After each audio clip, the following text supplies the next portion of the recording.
नमस्कार। आज की हमारी चर्चा एक बहुत ही दिलचस्प सवाल से शुरू होती है। एक नागरिक के तौर पर हम हमेशा अपने अधिकारों की बात करते हैं, right to equality, right to freedom. लेकिन हमारी जिम्मेदारियों का क्या? क्या संविधान हमें सिर्फ अधिकार देता है या हमसे कुछ कर्तव्यों की कुछ उम्मीद भी करता है? आज हम भारतीय संविधान के एक ऐसे ही हिस्से पर गहराई से बात करेंगे जिसके बारे में शायद बहुत कम चर्चा होती है। मौलिक कर्तव्य यानी फंडामेंटल ड्यूटीज। हमारे पास इस विषय को समझने के लिए कुछ बहुत अच्छे स्रोत हैं। एक विस्तृत विश्लेषणात्मक लेख और भारतीय राज्य व्यवस्था पर एक किताब के कुछ अंश। तो चलिए इसमें उतरते हैं। हमारा मकसद ये समझना है कि ये कर्तव्य हैं क्या, और सबसे जरूरी, इन्हें संविधान में शुरू से क्यों नहीं रखा गया था, और आज के जमाने में इनका मतलब क्या है। क्या ये सिर्फ कागज पर लिखी अच्छी बातें हैं या इनका कोई असली असर भी है? सबसे हैरान करने वाली बात तो यही है कि जब 1950 में हमारा संविधान लागू हुआ तो उसमें मौलिक कर्तव्यों का कोई जिक्र तक नहीं था। हमारे संविधान निर्माताओं ने हमें अधिकार तो दिए पर कर्तव्य नहीं लिखे। इन्हें बहुत बाद में जोड़ा गया। तो सवाल उठता है कि अचानक इसकी जरूरत क्यों पड़ गई? इसकी कहानी सीधे 1975-77 के दौर से जुड़ी है, जब देश में आंतरिक आपातकाल यानी इंटरनल इमरजेंसी लगी हुई थी। अच्छा, इमरजेंसी के वक्त? जी, उस वक्त के राजनीतिक माहौल में ये महसूस किया गया कि लोग अपने अधिकारों पर तो बहुत जोर दे रहे हैं, लेकिन देश के प्रति अपनी जिम्मेदारियों को एक तरह से भूल रहे हैं। एक सोच बन रही थी कि सिर्फ अधिकारों की बात करने से एक तरह का असंतुलन पैदा हो रहा है। और यहीं से सरदार स्वर्ण सिंह समिति की भूमिका शुरू होती है ना। 1976 में तत्कालीन कांग्रेस सरकार ने इस समिति को बनाया ही इसलिए था कि वो मौलिक कर्तव्यों के बारे में अपनी सिफारिशें दें। बिल्कुल। और समिति ने साफ साफ कहा कि अधिकारों का मजा लेने वालों को कुछ कर्तव्य भी निभाने चाहिए।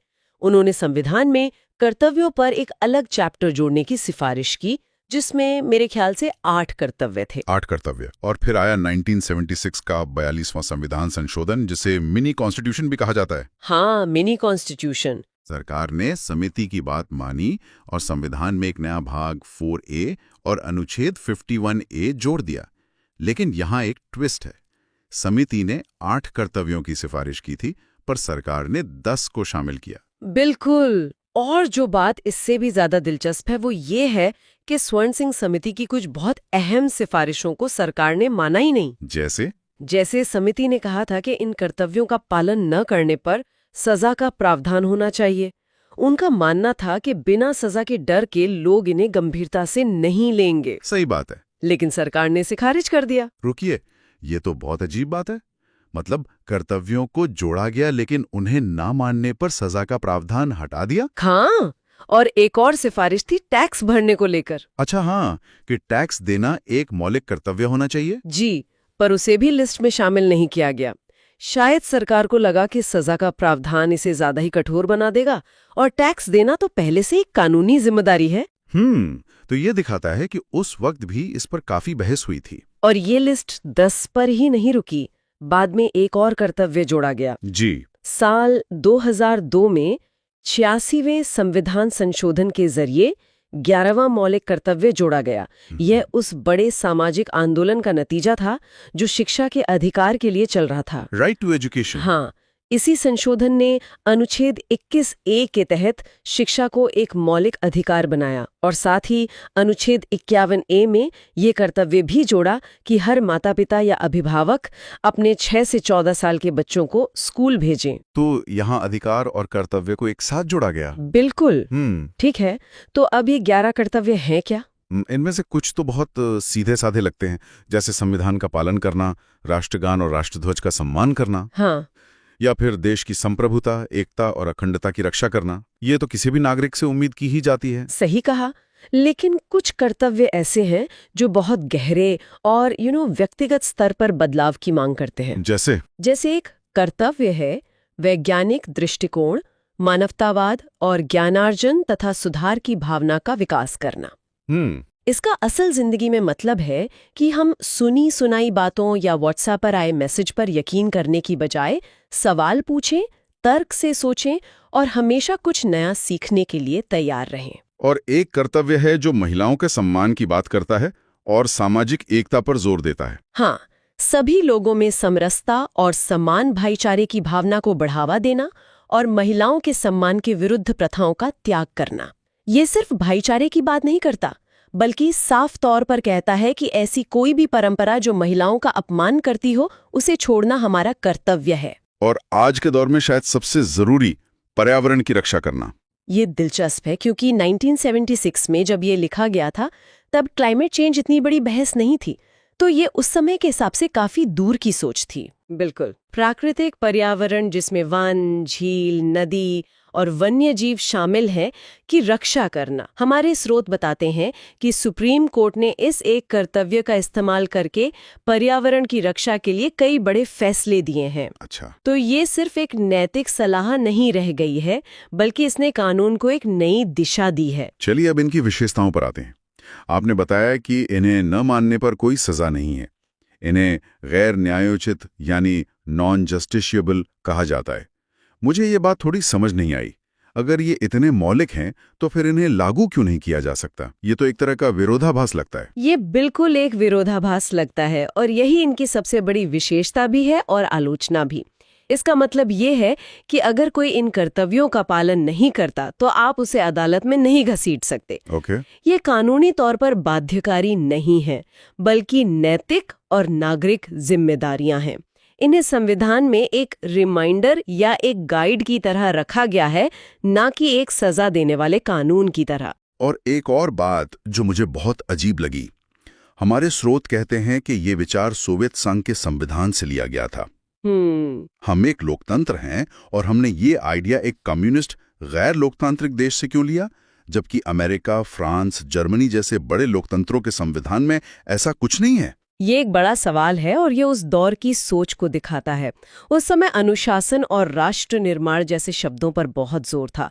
शायद उस समय के नेताओं को लगा कि अधिकार और कर्तव्य का संतुलन सोवियत मॉडल में बेहतर दिखाया गया है, भले ही वहां के राजनीतिक हालात बिल्कुल अलग थे। मतलब जापान को छोड़कर और कहीं नहीं ऐसा? जी, जापान को छोड़कर दुनिया के किसी भी बड़े लोकतंत्र में नागरिकों के लिए ऐसी लिस्ट नहीं है।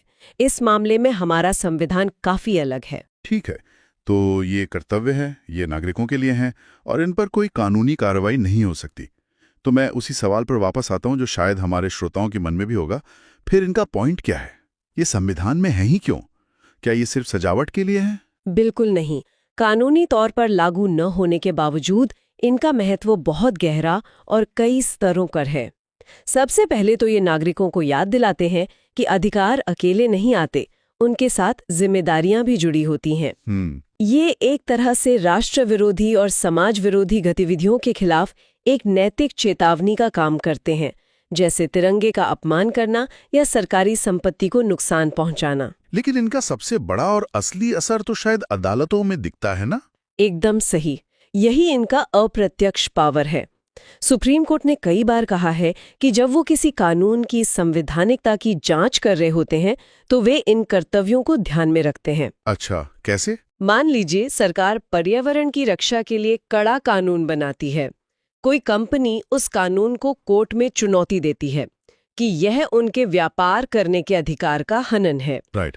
तो कोर्ट ये कह सकती है कि चूंकि पर्यावरण की रक्षा करना अनुच्छेद 51A के तहत एक मौलिक कर्तव्य है, इसलिए सरकार का बनाया ये कानून उचित है। मतलब ये कर्तव्य मौलिक अधिकारों पर उचित प्रतिबंध लगाने का आधार बन जाते हैं। बिल्कुल। क्या कोई ऐसा बड़ा मामला है जहां कोर्ट ने मौलिक कर्तव्य को इतनी अहमियत दी हो? हाँ, हमारे स्रोतों में कुछ बहुत अच्छे उदाहरण हैं।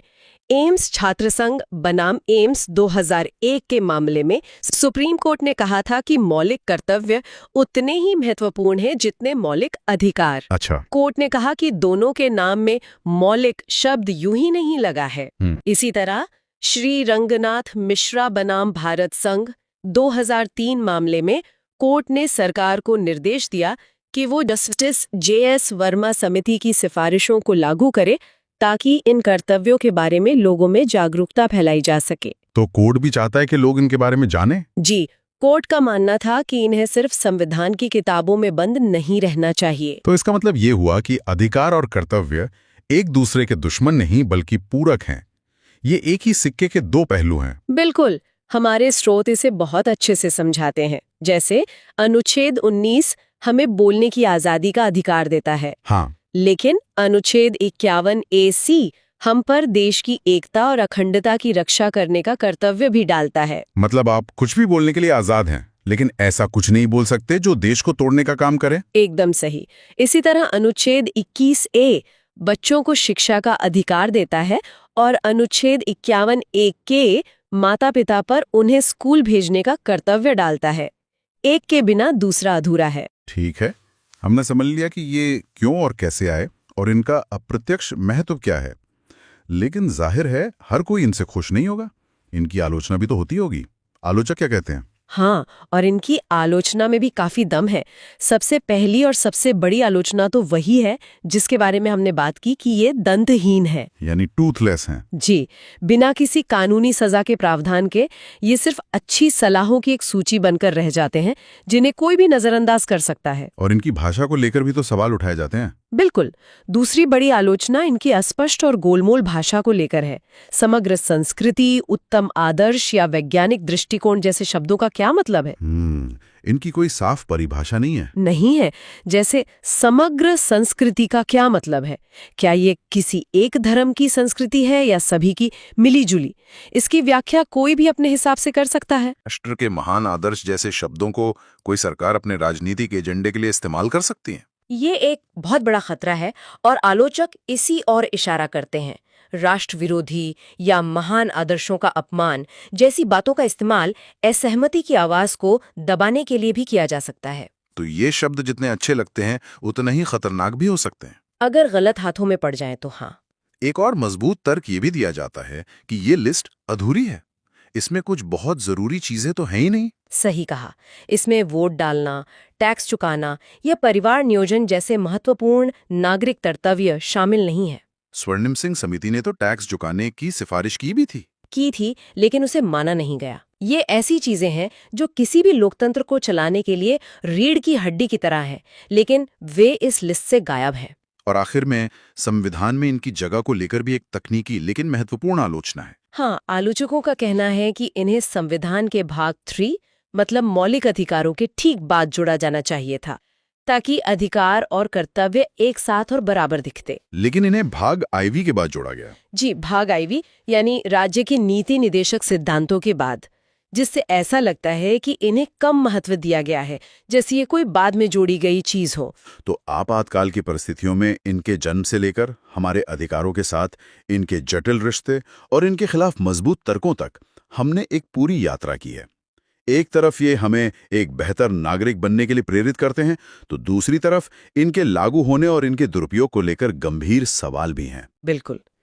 ये सिर्फ एक नैतिक संहिता से कहीं ज्यादा है, लेकिन एक सख्त कानूनी आदेश से कम है। ये एक आईने की तरह है जो हमें दिखाते हैं कि एक आदर्श नागरिक कैसा होना चाहिए। भले ही ये सीधे तौर पर लागू नहीं किए जा सकते, लेकिन ये कानूनों की व्याख्या को दिशा देते हैं और हमें याद दिलाते हैं कि एक जीवंत लोकतंत्र में अधिकार और जिम्मेदारियां हमेशा एक साथ चलती हैं। और अंत में श्रोताओं के लिए एक विचार छोड़ जाते हैं। हमारे श्रोतों में ये बात साफ तौर पर सामने आई कि ज्यादातर भारतीय नागरिक अपने इन 11 मौलिक कर्तव्यों के बारे में जानते तक नहीं है। ये एक विचारणीय प्रश्न खड़ा करता है। अगर कोई कर्तव्य समाज में व्यापक रूप से जाना ही नहीं जाता, तो क्या वो वास्तव में राष्ट्रीय चेतना का हिस्सा बन सकता है? और ये इस बात के बारे में क्या कहता है कि हम एक नागरिक के तौर पर राज्य से क्या उम्मीद करते हैं और बदले में राज्य हमसे क्या उम्मीद करता है?